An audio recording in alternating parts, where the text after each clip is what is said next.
I started out this week by writing about U.S. manufacturing and specifically the investment in building new U.S. manufacturing facilities. And we're seeing historical records here. It's opening up at a mind blowing pace, frankly.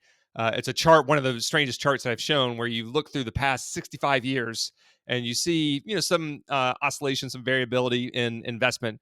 And then all of a sudden, once you get toward the back half of 2022, you just see this super aggressive ramp up and today, the U.S. is investing, over twice what it has historically in building out new manufacturing facilities. Of course, we're seeing big incentives from the Inflation Reduction Act and the Bipartisan Infrastructure Law, the Chips and Science Act, and these are very much having their intended effect of building out the U.S. manufacturing footprint. You've heard of reshoring, you've heard of reindustrialization, and we've seen plenty of press releases about companies announcing the kinds of investments they're going to be making.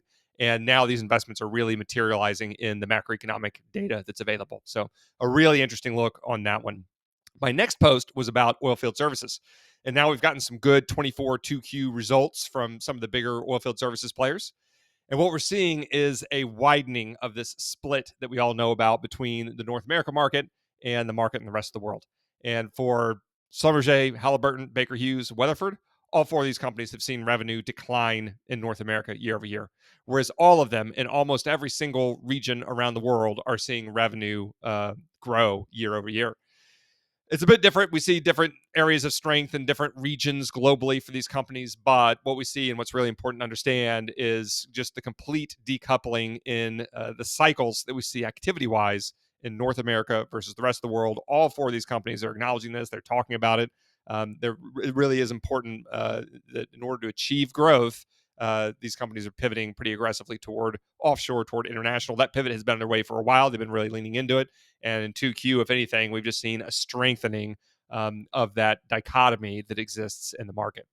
My third post this week was about CenterPoint, the gas and electric utility here in Houston that is under duress coming out of the Hurricane Beryl recovery efforts.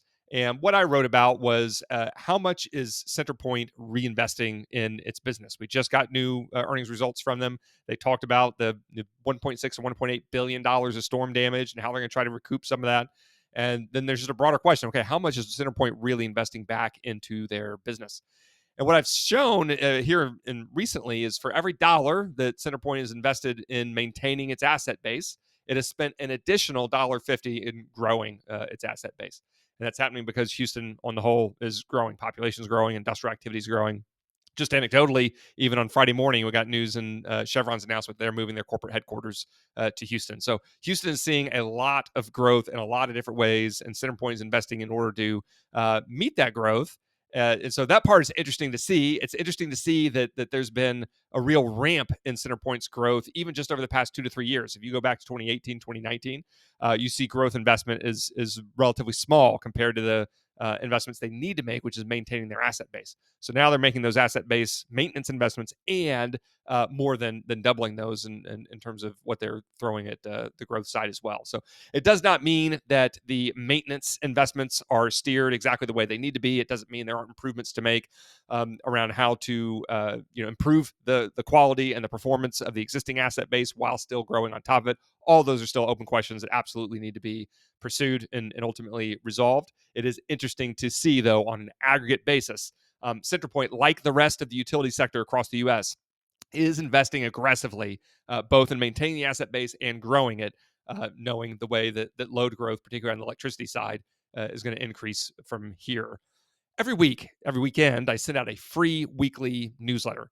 It has links to summaries of all the research that I post online that week. So you don't have to rely on social media algorithms to find all the stuff that I'm sharing. I also include an energy related anecdote, insider observation that I don't publish anywhere else. That way, if you've seen all the stuff that I've shared online, you will still have something new to read in the newsletter. If you haven't signed up for that, you can hit the link. I have one in my profile. I'll almost certainly put one down below as well. As always, thanks so much for reading, watching, liking, commenting. I appreciate all of it. I hope you had a fantastic week, and we will talk soon.